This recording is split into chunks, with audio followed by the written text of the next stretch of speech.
હું ભીમાણી ધર્મિષ્ઠા મારી YouTube channel જી મેન્ટોરમાં આપનું સ્વાગત છે। આજે આપણે ચેપ્ટર નંબર 19 માનવ વિકાસ વિશે અભ્યાસ કરીશું। એમનો પાર્ટ 1 ની અંદર પ્રસ્તાવના અને માનવ વિકાસનો અર્થ, જેની આપણે વિસ્તૃત ચર્ચા કરીશું। તમારી પાસે જે ટેક્સ્ટ બુક હોય તો ટેક્સ્ટ બુકની અંદર જે શબ્દનો અર્થ હું કહેતી જાઉં છું એની નોંધ કરતા જાજો, એટલે તમે જ્યારે વાંચો ત્યારે તમને ઘણી સરળતા રહે। ઘણા બધા શબ્દો આમાં અઘરા આપેલા છે કે જે તમને વાંચતા સમજાશે નહીં। ચેપ્ટર છે એ માનવ વિકાસની અંદર ભારતની માનવ વિકાસ બાબતે શું સ્થિતિ છે એ સ્થિતિનો પરિચય આ ચેપ્ટરની અંદર આપેલો છે। તો સૌપ્રથમ આપણે જોઈએ કે પૃથ્વી પર સૌથી વધારે બુદ્ધિજીવી કોઈ પ્રાણી હોય તો એ ઓનલી ફોર એક જ છે, માત્ર ને માત્ર માનવ।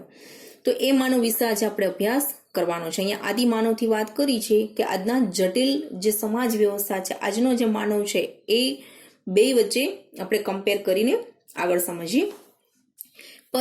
પરિવર્તન સંસારનો નિયમ છે। એક શિશુ ધીમે ધીમે પુખ્ત માનવ તરીકે વિકાસ પામે છે।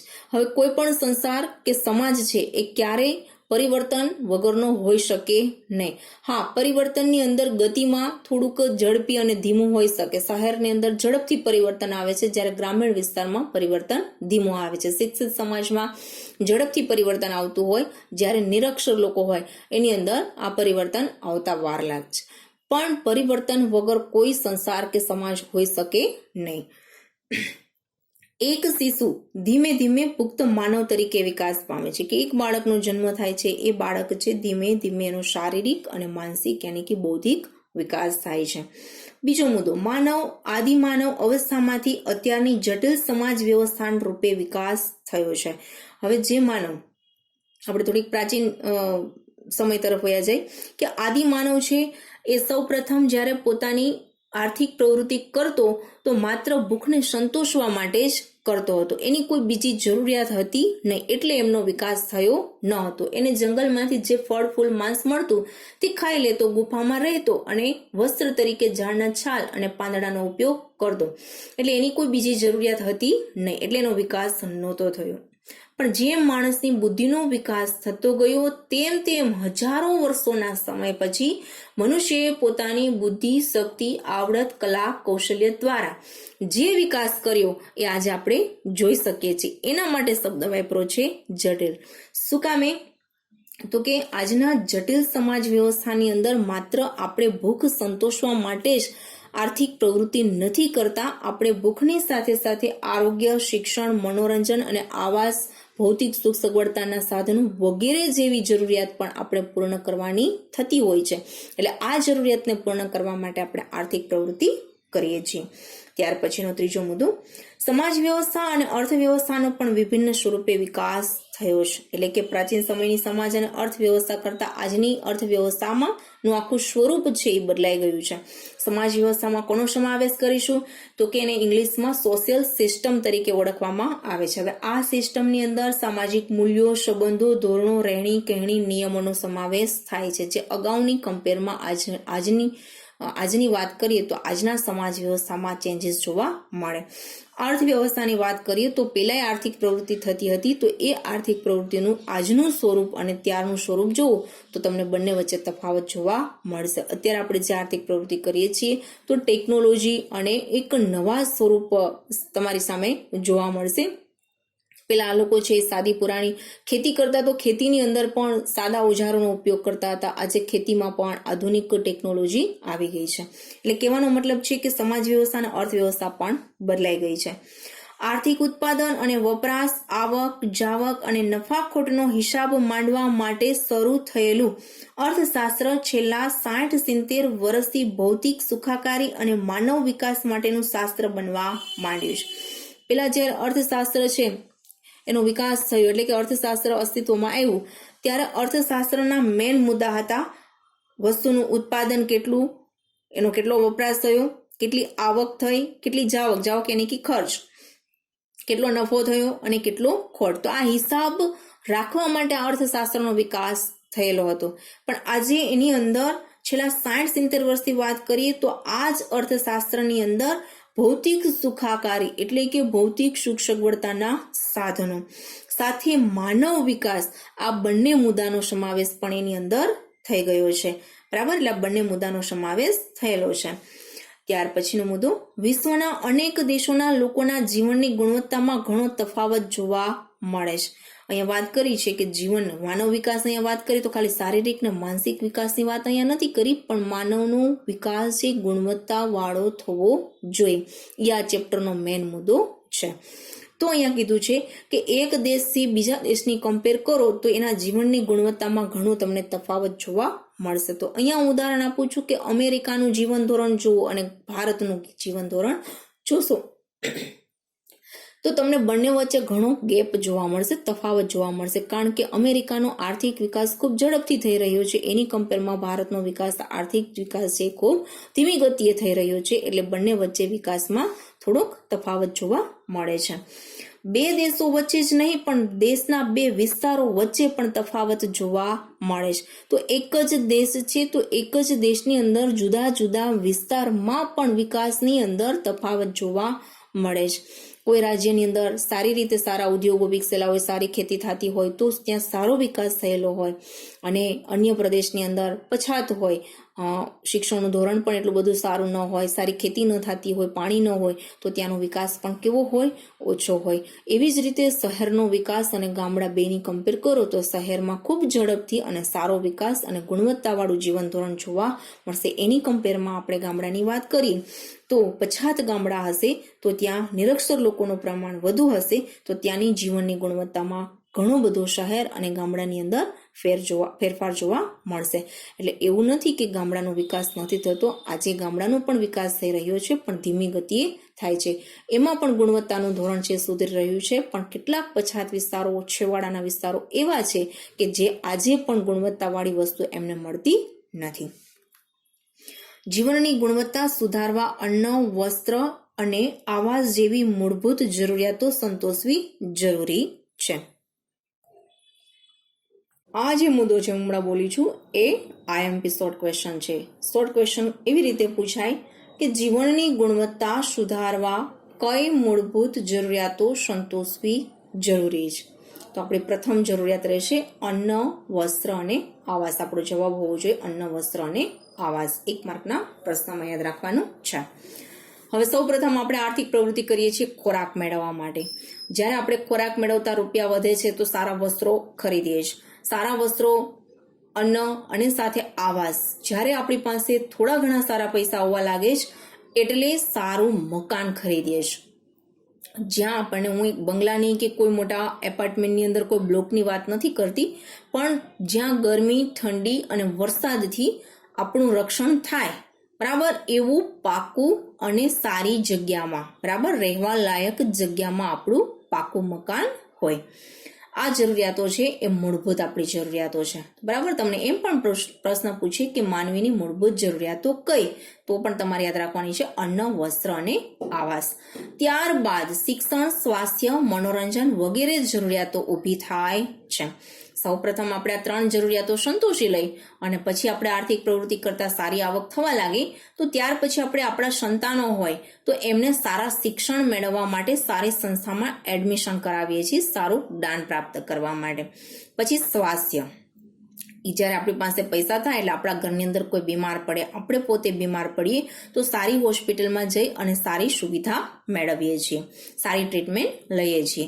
અને ત્યાર પછી આપણી પાસે પૈસા વધે ત્યારે આપણે મનોરંજન પાછળ ખર્ચ કરીએ છીએ, એટલે કે ટીવી છે, કાર છે, બાઇક છે, પંખા છે, એસી છે વગેરે જેવી ઘરની અંદર વસ્તુ વસાવીએ છીએ, બહાર હરવા ફરવા માટે પણ જઈએ છીએ. તો આપણી પહેલી જરૂરિયાત અન્ન, વસ્ત્ર, આવાસ છે અને ત્યાર પછી આપણી જરૂરિયાત છે શિક્ષણ, સ્વાસ્થ્ય અને મનોરંજન. આ પ્રકરણમાં આપણે માનવ વિકાસ એટલે શું અને માનવ વિકાસ આંકમાં ભારતની સ્થિતિ શું છે વગેરે બાબતેનો અભ્યાસ કરીશું. તો ત્યાર પછી આપણો મુદ્દો છે માનવ વિકાસનો અર્થ. આ શબ્દનો ઉપયોગ, માનવ વિકાસ શબ્દનો ઉપયોગ તમે જોશો તો પ્રચારના માધ્યમો એટલે કે ટીવી, ન્યૂઝ ચેનલની અંદર અને સોશિયલ મીડિયાની અંદર તમને જોવા મળશે, સાંભળવા મળશે. રાજકીય નેતાઓ વારંવાર પોતે પ્રચાર કરતા હોય ચૂંટણીનો, ત્યારે એ પણ વારંવાર અમે વિકાસ કર્યો, અમે દેશનો વિકાસ કર્યો, માનવ વિકાસ કર્યો, આ ક્ષેત્રનો વિકાસ કર્યો એ બોલતા હોય છે. એવી જ રીતે વિવિધ સંસ્થાઓ જે દેશના વિકાસ માટે કાર્ય કરતી હોય એ સંસ્થાઓ, અને સાથે સરકાર, કોઈ બી પક્ષની સરકાર હોય, બરાબર, ચૂંટણીનો માહોલ સર્જાયેલો હોય ત્યારે પ્રચાર અર્થે નીકળતા હોય ત્યારે એ માનવ વિકાસ શબ્દ છે વારંવાર ઉપયોગ કરે છે. માનવ વિકાસ શબ્દ સમૂહ માનવ ક્ષમતાઓના વિસ્તરણ, પસંદગીઓના વ્યાપ, સ્વાતંત્ર્યના વિકાસ અને માનવ અધિકારોનું અમલ રૂપે વપરાય છે. હવે માનવ વિકાસ શબ્દની અંદર કઈ કઈ બાબતોનો સમાવેશ કરેલો છે? તો કે કઈ બાબતનો અમલની વાત પણ કરી છે? તો કે માનવ ક્ષમતા એટલે માનવમાં રહેલી શક્તિઓને વિસ્તારવી. શક્તિઓ છે એ શક્તિઓ દરેક વ્યક્તિ પાસે પોતાની કોઈને કોઈ એવી ટેલેન્ટ, કલા હોય છે. આ કળા છે એ બહાર લાવવા માટે એને કોઈ તક મળવી જરૂરી છે. તો માનવ ક્ષમતાઓનું વિસ્તરણ કરવું, વધારવી, બરાબર, એની શક્તિઓને બહાર કાઢવીને તક આપવી. પસંદગીઓનો વ્યાપ, હવે દરેક વ્યક્તિ પાસે પોતાની એબિલિટી યાની કે ક્ષમતા અલગ અલગ છે. અલગ અલગ ક્ષેત્રની અંદર એને જવું છે, અલગ અલગ ક્ષેત્રમાં જઈને એનો વિકાસ કરવો છે. તો દરેક વ્યક્તિને પોતાની કલા, કૌશલ્ય, બુદ્ધિ, શક્તિ, આવડત પ્રમાણે પસંદગીનું ક્ષેત્ર મળે.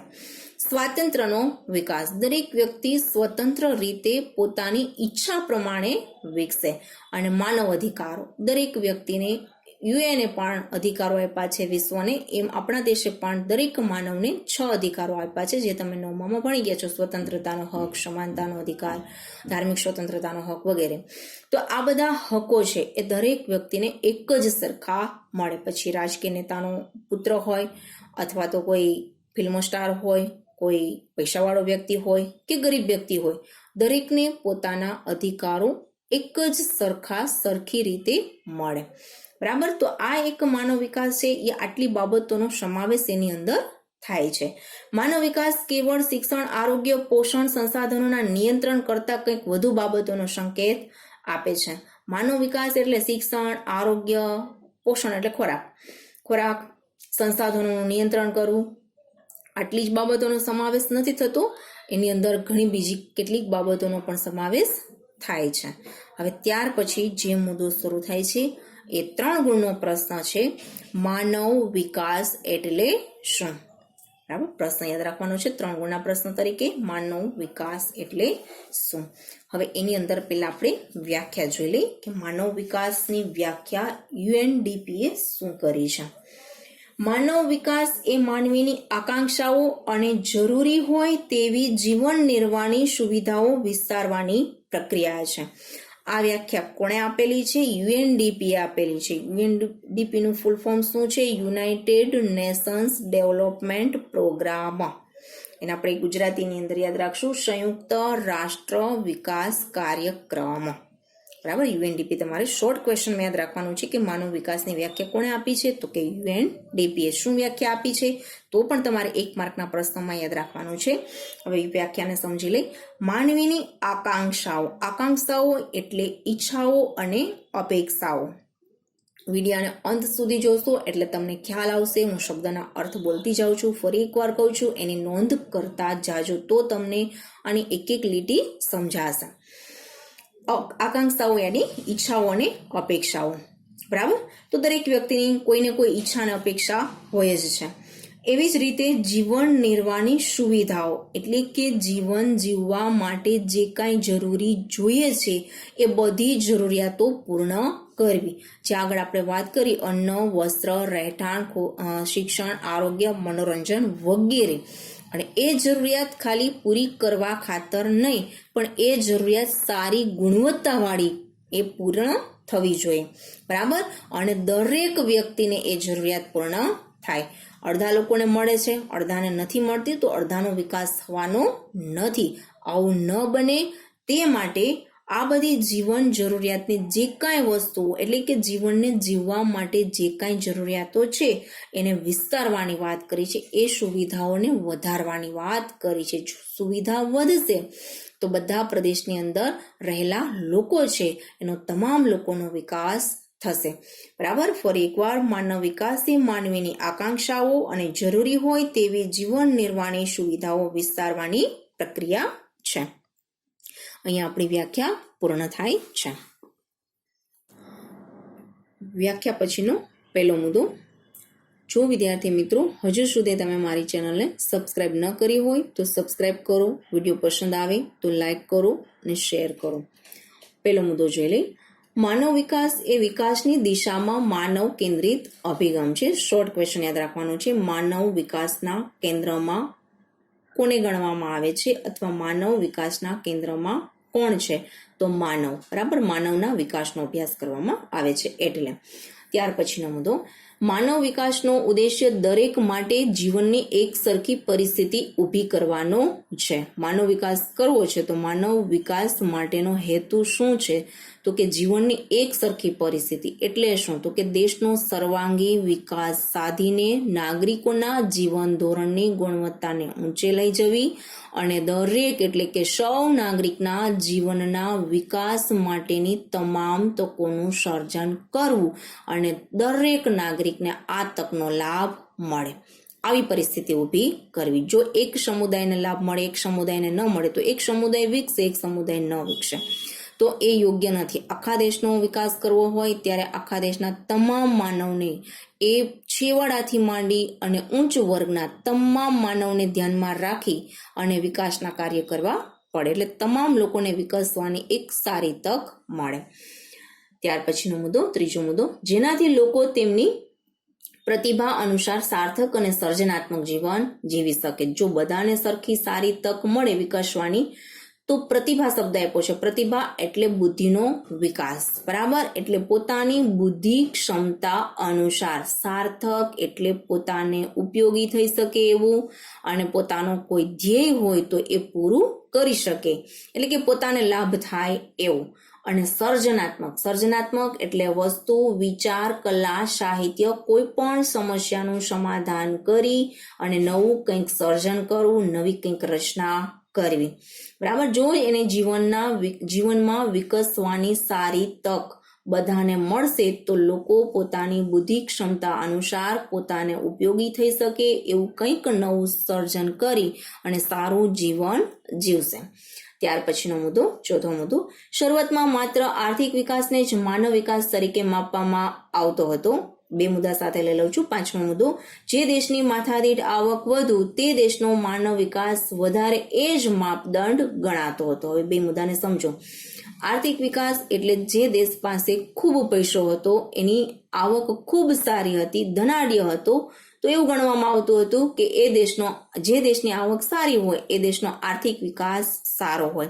તો જે દેશનો આર્થિક વિકાસ સારો તો એ દેશનો માનવ વિકાસ પણ સારો. જે દેશની આવક વધુ હોય તો એની માથાદીઠ આવક પણ વધારે હોય. માથાદીઠ આવક વધારે એટલે માનવ વિકાસ સારો. બરાબર. માનવ વિકાસ વધારે આવો માપદંડ ગણાતો હતો. ત્યાર પછી જેના લીધે દરેક દેશ તેની કુલ રાષ્ટ્રીય પેદાશ પર ધ્યાન કેન્દ્રિત કરતી. કુલ રાષ્ટ્રીય પેદાશ ઇંગ્લિશમાં કહેવાય છે ગ્રોસ નેશનલ પ્રોડક્ટ, GNP.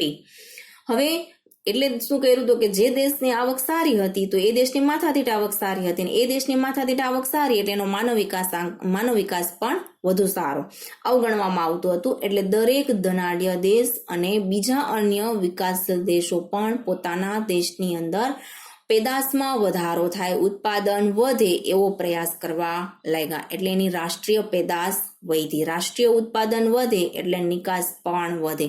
વધુ નિકાસ કરીને વધુ પૈસા કમાવા લાગ્યા અને વધુ પૈસા કમાવા ઉપર એને ધ્યાન કેન્દ્રિત કરવા લાગ્યા, વધુ મૂડીરોકાણ કરવા લાગ્યા.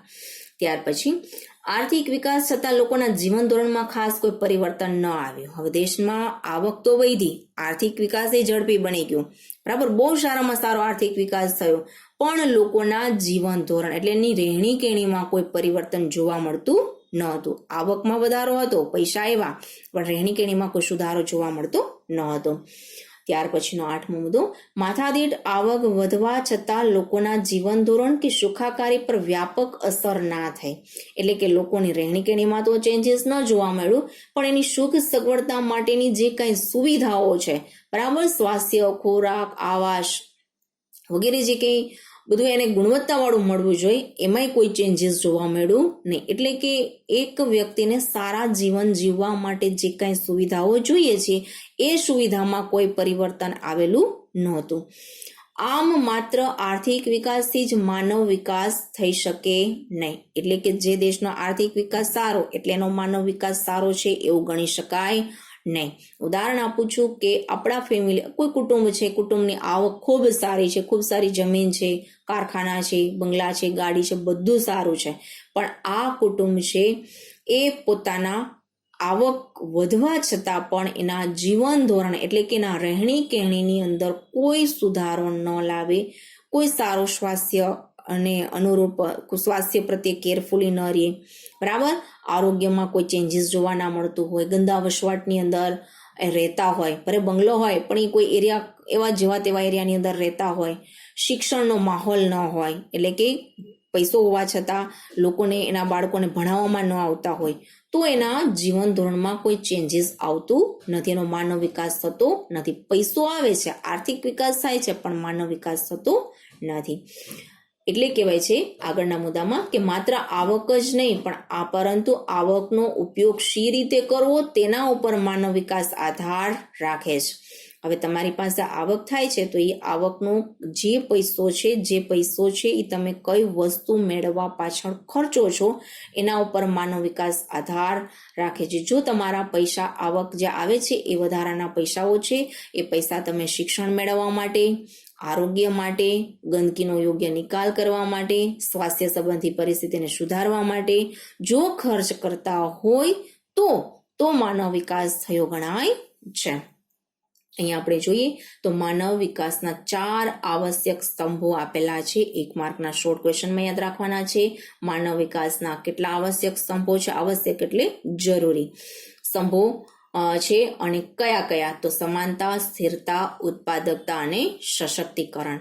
હવે જો સમાનતા કોને કહેવામાં આવે છે? તો સમાનતા એટલે શું? એના મુદ્દાને તમારે આ 4 અર્થ તમને આપી દઉં છું, શોર્ટમાં તમને સમજાઈ જશે. સમાનતા એટલે સ્ત્રી હોય કે પુરુષ હોય અથવા તો પ્રત્યેક વ્યક્તિ સાથે કોઈ પણ પ્રકારના ભેદભાવ વગર જરૂરી તકો છે એ પૂરી પાડવાની વ્યવસ્થા કરવી. ત્યાર પછી સ્થિરતા એટલે નિરંતર વિકાસ. 5 વર્ષ માટે કોઈ યોજના લાગુ કરીને વિકાસના કાર્ય કરતા હોય, પછી એ યોજનાને બંધ કરી દેવામાં આવે અને વિકાસ અટકી જાય તો ન ચાલે. નિરંતર એટલે સતત વિકાસના કાર્ય થતા હોવા જોઈએ. ત્યાર પછી એ પૂછે ઉત્પાદકતા એટલે ઉત્પાદન કરવાની ક્ષમતામાં વધારો કરવો. વધુ ઉત્પાદન થશે, વધુ લોકોને રોજગારી મળશે, વધુ લોકોને આવક થશે, વધુ લોકોનું જીવન ધોરણ સુધરશે. અને છેલ્લું આપ્યું છે સશક્તિકરણ. સશક્તિકરણ એટલે સામાજિક, આર્થિક, શારીરિક, માનસિક, શૈક્ષણિક, સાંસ્કૃતિક વગેરે બાબતોમાં વ્યક્તિને શક્તિશાળી, સક્ષમ અને આત્મનિર્ભર બનાવવી અને સમાજમાં એને ઊંચો દરજ્જો આપવા માટે તેમના સર્વાંગી વિકાસની પ્રક્રિયા કરવામાં આવે તેને સશક્તિકરણ કહેવામાં આવે છે. આ 4 સ્તંભો છે એ આગળ એટલે કે આ જ ચેપ્ટરની અંદર આગળના મુદ્દાઓમાં જે બધી માહિતી આપી છે એ આ 4 સ્તંભોને ધ્યાનમાં રાખીને આપવામાં આવેલી છે. અહીંયા આ મુદ્દો પૂર્ણ થાય છે. હવે આ જ મુદ્દામાંથી બીજો એક 2 ગુણનો પ્રશ્ન નીકળે છે જે તમને ટેક્સ્ટ બુકમાં એનો બેઠો જવાબ નથી, પણ તમે એને મૌલિકતાથી લખી શકો તેમ છો. તો એ પ્રશ્નની પણ જરૂર નોંધ કરજો. માનવ વિકાસ થયો ક્યારે ગણાય? આ 2 ગુણનો પ્રશ્ન છે. હવે આવો પ્રશ્ન પૂછાય તો તમે એની અંદર શું લખો? 3 ગુણમાં પણ પૂછાઈ શકે, પણ મારા ખ્યાલ મુજબ 2 ગુણનો જવાબ છે, કારણ કે એનો બહુ મોટો જવાબ આવતો નથી. હવે એનો પહેલો મુદ્દો જોવો તો દેશના આર્થિક વિકાસને લીધે લોકોના જીવન ધોરણમાં સુધારો થાય છે, પરંતુ તે પૂરતું નથી. જીવન ધોરણની સાથે લોકોના જીવનની ગુણવત્તામાં સુધારો થાય તો જ માનવ વિકાસ થયેલો ગણાય. આ પહેલો મુદ્દો. સેકન્ડ મુદ્દો, માત્ર આવક જ નહીં પરંતુ આવકનો ઉપયોગ શી રીતે કરવો તેના પર માનવ વિકાસ આધાર રાખે છે. માનવ વિકાસના 4 આવશ્યક સ્તંભો છે: સમાનતા, સ્થિરતા, ઉત્પાદકતા અને સશક્તિકરણ. ત્યાર પછીનો મુદ્દો, પ્રજામાં શિક્ષણનો વ્યાપ વધતા લોકો શિક્ષિત બને, તેમનું આરોગ્ય સુધરે, ગંદકીનો યોગ્ય નિકાલ થાય, સ્વાસ્થ્ય સંબંધી પરિસ્થિતિમાં સુધારો આવે, વિકાસના લાભો સામાન્ય લોકો સુધી વિસ્તરે અને ભાવિ પેઢીને પણ તેના મીઠા અને સારા ફળ પ્રાપ્ત થાય, તો જ માનવ વિકાસ થયેલો ગણાય છે. આમ લોકોની આવકોમાં વધારો થાય અને સાથે સાથે સામાજિક લક્ષ્યાંકો પાર પડે તો જ માનવ વિકાસ થયેલો ગણાય. તમારા આટલો જવાબ એની અંદર લખવાનો છે, જે તમે મૌલિકતાથી પણ લખી શકો છો. અહીંયા આપણો આજનો જે ટોપિક ભણાવવાનો હતો એ પૂર્ણ થાય છે. નેક્સ્ટ વિડીયોની અંદર ફરી મળીશું નવા મુદ્દા સાથે. Thank you.